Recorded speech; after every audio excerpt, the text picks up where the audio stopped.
साधन तो भाई साधन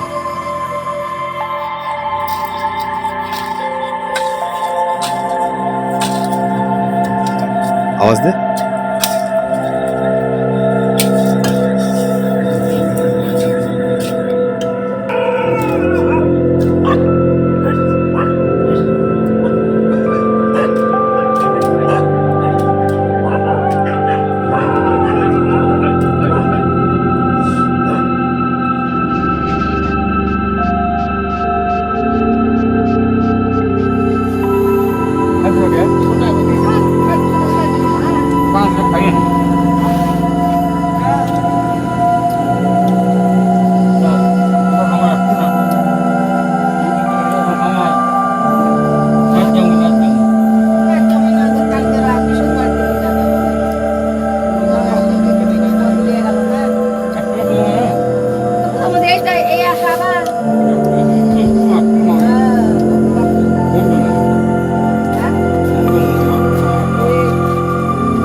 আমি এই সকাল 5:30টার সময় প্রতিদিন এইভাবে উঠি আমি ব্রাশ মাজুন নিয়ে ব্রাশ করি সদর দরজা খোলার সঙ্গে সঙ্গে দেখছি একটা আমাকে শিয়ালে অ্যাটাক করে এবং অ্যাটাক করে চলে যাওয়ার পরে আমরা তো মানে খুবই ভয় লাগে এবং আমি চেঁচামেচি করার সঙ্গে সঙ্গে গ্রামের আরও বহু লোকজন এলো আসার সঙ্গে সঙ্গে তখন সেই শিয়ালটি লোকজনের দিয়েতে গ্রাম ছাড়াই চলে যায়।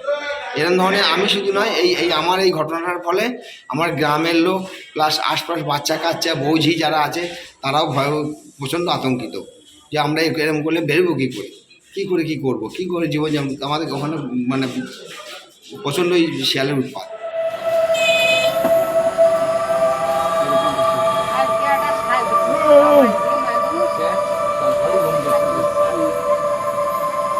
साधन तो भाई साधन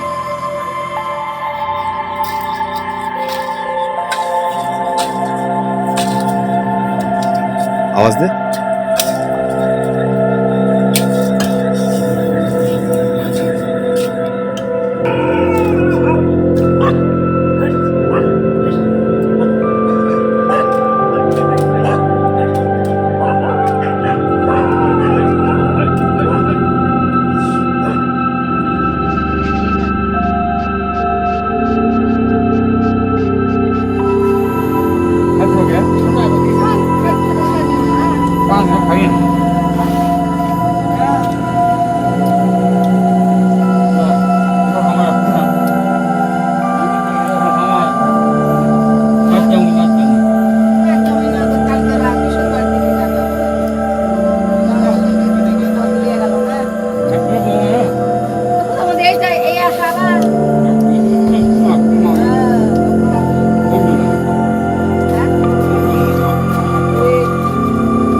আমাদের এখানে এত শিয়ালের উপদ্রব যে যদি আমরা হয়তো বাজার থেকে ফিরছি আমাদেরকে দাঁড়িয়ে থাকতে হয় কিছুক্ষণ, আর একজন আসলে 2-3 হব দিয়ে একসঙ্গে, না হলে তো শিয়ালের যা যে ওরা মানুষকেই খেয়ে নেবে।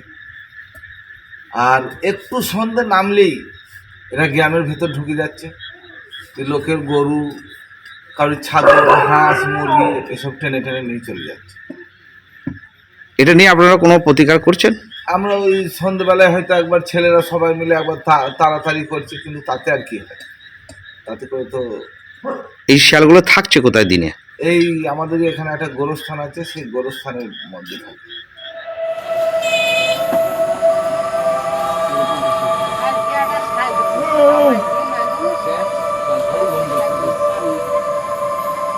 साधन तो है साधन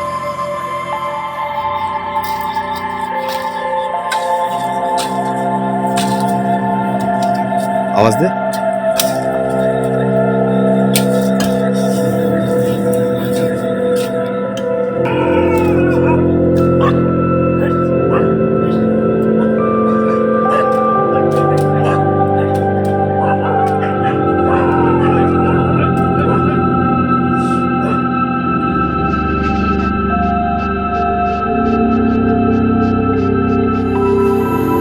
खत्म हो गया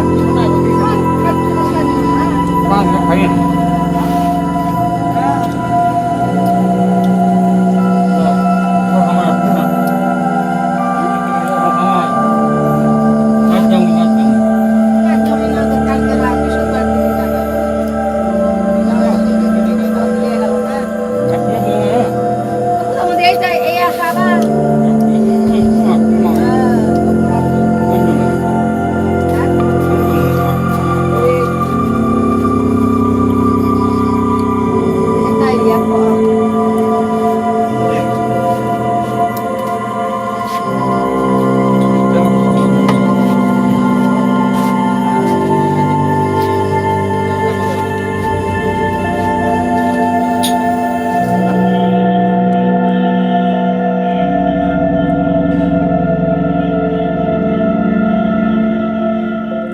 আমরা খুবই আতঙ্কিত আছি শিয়াল নিয়ে। কেন?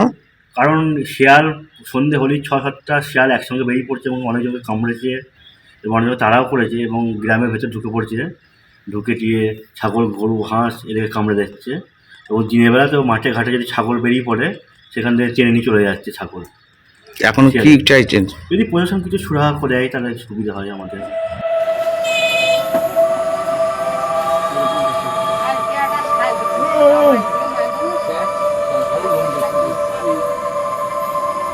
साधन तो है साधन